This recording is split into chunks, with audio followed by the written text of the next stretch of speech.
Et donc ces images qui font le tour du monde, l'équipe de France qui brandit le trophée sur la piste de l'aéroport Roissy-Charles de Gaulle. Les Bleus s'apprêtent à défiler dans un bus à Impérial, c'est-à-dire avec un toit ouvrant. Ils pourront brandir donc à la foule le célèbre et précieux trophée. On retrouve dans un instant notre envoyé spécial, Julien Mainzer. Les éloges pleuvent sur un homme. Didier Deschamps, le sélectionneur des Bleus, devient le 3e homme sacré champion du monde à la fois sur le terrain en tant que joueur et en tant que sélectionneur. Donc la station de métro Champs-Élysées, Clémenceau, vous le voyez, a été rebaptisée à son nom avec un peu d'humour. Un sacre célébré un peu partout dans le monde, francophone notamment. La presse internationale est dithyrambique, pas tout le temps, mais la plupart du temps. Nous irons notamment en Suisse et en Belgique. Le président français, d'ailleurs, on l'apprend, va décorer les joueurs français et Didier Deschamps de la Légion d'honneur, notamment Kylian Mbappé.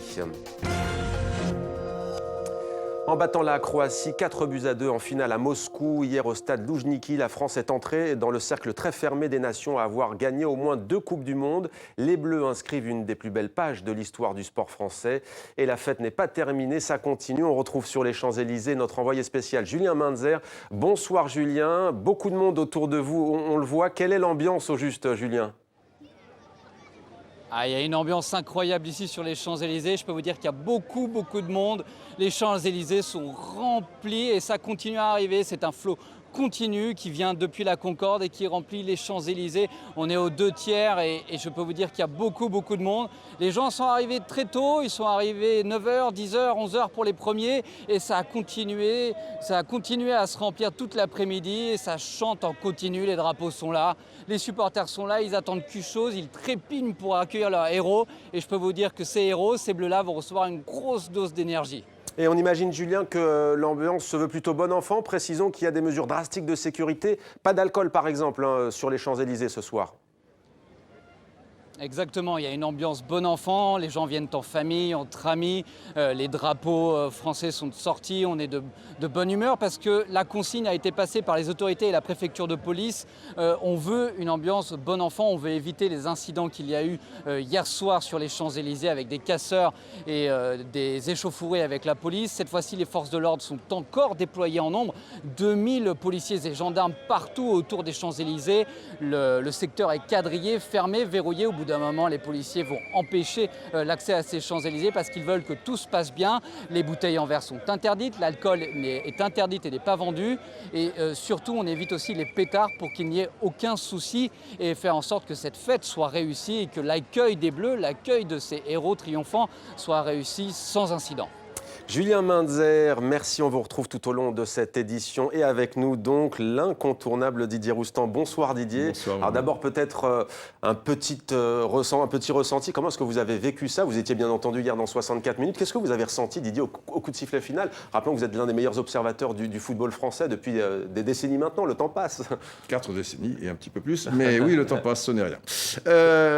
Une délivrance comme tous les matchs de l'équipe de France, peut-être un peu moins celui de l'Uruguay, mais contre l'Argentine, qui a failli égaliser à 4 partout à 30 secondes de la fin, contre la Belgique, qui nous a posé beaucoup de problèmes, bien sûr. Je ne parle pas des matchs de poule qui étaient particuliers.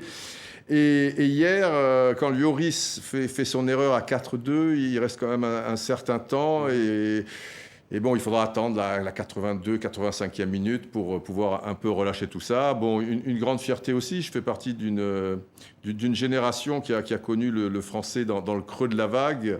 Quand j'étais tout jeune, à l'âge de 9-10 ans, bon, on ne se qualifiait pas pour la Coupe du Monde 70, pour la Coupe du Monde 74 non plus. Sont arrivés les Platini, les Verts juste avant, avec la Coupe du Monde 78. Le carré magique. Après. Carré magique, Michel Hidalgo, etc. Ça a été une longue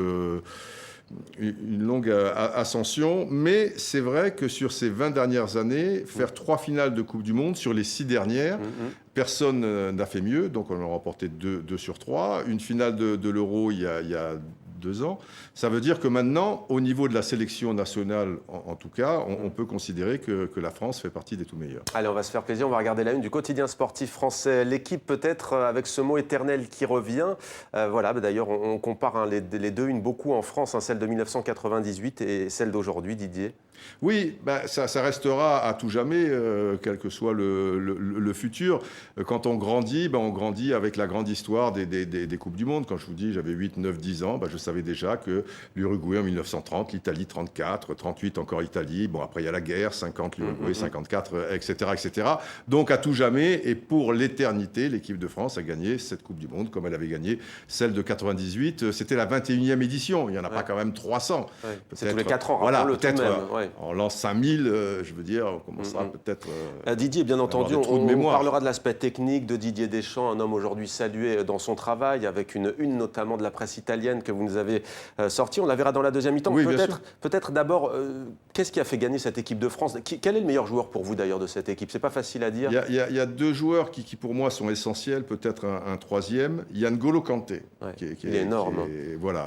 Qui est un ratisseur hors pair, avec toute son humilité, qui a équilibré le milieu de terrain, très discret, qui a rendu un peu meilleur Pogba. Qui a droit à sa chanson, Didier, je crois. Oui, absolument, qui a protégé magnifiquement la défense. C'est difficile de ressortir un joueur parce que vraiment, pour le coup, et il n'y a aucune démagogie là-dedans, c'est un collectif qui a gagné la Coupe du Monde. Alors s'il faut vraiment en sortir un, je dirais N'Golo Kanté et aussi, bien sûr, Mbappé. Kylian Mbappé, parce que Kylian Mbappé a fait des différences formidables. Il marque 4 buts. Il est le seul à marquer 4 buts avec Lukaku. Mais Lukaku, c'est quand même contre le Panama et la Tunisie. Dans le jeu, parce que le meilleur buteur, Harry Kane, a marqué 6 buts, mais il y a 3 pénaltys. Si on laisse tirer les pénaltys à Mbappé, mais Griezmann les tire très bien, il n'y a aucun souci. Il y a de fortes chances à ce qu'il soit à 7 buts. Donc qu'il soit meilleur buteur de la Coupe du Monde, donc qu'il dépasse au moins Pelé à ce niveau-là. Puisque Pelé, en 58, effectivement, est le plus jeune joueur à gagner la Coupe du Monde, à l'âge de 17 ans et demi. Mbappé en a 19. Mais Pelé, si on peut dire, n'avait marqué que 5 buts.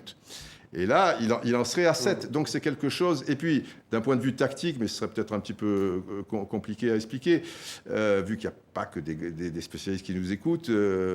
Ici, il a été fondamental, parce que c'était un peu comme la chanson. Voilà. Mais c'était un peu comme la chanson, tous derrière et lui devant. C'est vrai qu'on a joué très bas. Et on lançait le petit cheval blanc devant, et qu'il avait donc du courage, et il arrivait à... Et d'ailleurs, vous parliez, Didier, de Pelé, le grand Pelé, qui a tweeté que il a adoubé, bien sûr. Kylian Mbappé batte tous les records qu'il veuille, je signe. Mais que je serai prêt, alors du coup, il va falloir que je rechausse les crampons si ça continue comme ça. Bon, dit avec une certaine tendresse et de l'humour. Il a été adoubé par Romario aussi. Les images, Didier, en direct donc, des Champs-Élysées qui attendent le bus. Et à la fin, c'est toujours N'Golo Kanté qui... Voilà, cette petite pancarte pour appuyer les propos de Didier. Voilà donc pour ces images qui nous parviennent en direct à Paris. On va peut-être regarder cette image un peu plus tôt dans l'après-midi, c'était il n'y a pas si longtemps que ça. L'avion de l'équipe de France qui a eu droit à ce qu'on appelle un water salute, c'est-à-dire une petite salutation. Voilà, on est sur la piste de l'aéroport Roissy-Charles de Gaulle, et donc l'avion qui est arrosé par les pompiers, les sapeurs-pompiers de Paris. Voilà donc les joueurs qui se dirigent. On arrose les pelouses toujours avant les matchs. Voilà, on arrose les pelouses, on arrose donc les avions. Peut-être quand même une petite image, allez, une petite pause, Didier. N'oublions pas le Super Mondial de la Croatie, les joueurs croates qui sont arrivés eux aussi dans la liesse à Zagreb avec le drapeau croate fièrement abordé. On le voit donc à l'image aéroport de Zagreb, la capitale de cette jeune nation, Didier, qui est dans 91. C'est une prouesse d'arriver à un tel niveau quand on est peuplé de 4 millions d'habitants. Oui. Accueil triomphal et vice-champion du monde, ne l'oublions pas quand même. Oui. C'est formidable. Et ils ont réalisé un match, et notamment une première mi-temps exceptionnelle, alors qu'on les savait fatigués, puisqu'ils avaient 24 heures de moins de récupération et qu'ils avaient disputé 3 prolongations. Non, ils ont réalisé une Coupe du Monde formidable. Alors Didier, on va retrouver maintenant dans le sud de la France, sur les bords de la Garonne, un certain Jimmy Algerino que vous connaissez. Bonsoir Jimmy, merci d'être avec nous. Vous avez été footballeur professionnel à l'AS Monaco notamment, et au Paris Saint-Germain, bien entendu. Et Venise. C'était pour pas que vous me disiez, Didier, vous citez d'abord le club de cœur. Et Venise. Bien sûr. Jimmy, bonsoir, merci d'être avec nous. On imagine que vous avez vibré hier soir à Toulouse, comme l'ensemble des Toulousains. Peut-être si vous deviez résumer en un mot, c'est pas évident, mais quel serait ce mot après ce sacre, le deuxième de l'histoire pour l'équipe de France ?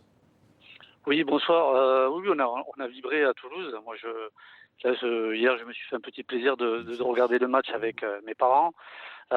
Oui, éternel parce que c'est vrai. Enfin, Didier le disait très bien. C'est vrai que et lui vraiment les yeux de cette évolution du football de l'équipe de France et puis surtout du football en France, c'est qu'aujourd'hui, grâce à cette victoire, le football français est pour l'éternité et maintenant dans le gratin du football mondial. Deux coupes du monde. Aujourd'hui, il y a, je crois, deux ou trois pays qui en ont plus. Et moi, je trouve que c'est un juste retour des choses parce que c'est vrai que souvent on disait que la France elle n'était pas un pays de football, l'art, enfin, d'autres préoccupations pour les Français. Comment vous expliquez Et je ce crois succès, que Jimmy, ce soir? On parle souvent des centres de formation. Peut-être Didier nous en dira un mot. C'est quoi? C'est les techniciens, les centres de formation. On pense aux centres de formation de Lyon notamment, de Rennes, de Nantes. je crois que la force souvent, c'est de se remettre en question. Et je crois qu'il y a depuis déjà beaucoup d'années, le football français se remet en question. Et c'est vrai que bon, il y a une dizaine d'années, bon, il y a eu ce fiasco qui a redonné un petit peu l'obligation et l'envie aux acteurs du football français de se remettre en question, et pour essayer, voilà, de nouveau d'aller chercher ce que les joueurs français ont fait en 98. Et je crois que ça s'est concrétisé avec de jeunes joueurs en plus, avec une fraîcheur quand même si on peut reprocher, enfin certains reprochent un petit peu les matchs ou un petit peu cet aspect défensif. Alors peut-être que c'était pour faire un petit clin d'œil aux Italiens qui n'étaient pas qualifiés et qui jouaient pas la Coupe du Monde, mais en tout cas je trouvais vraiment beaucoup de fraîcheur, beaucoup d'envie.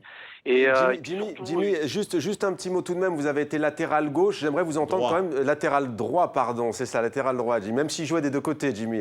Et Jimmy, juste peut-être un mot sur les latéraux qu'on ne connaissait quasiment pas avant ce mondial, en tout cas le grand public, et Benjamin Pavard et Hernandez aussi à gauche. Comment est-ce que vous avez trouvé leur prestation? On sait que c'est un poste qui est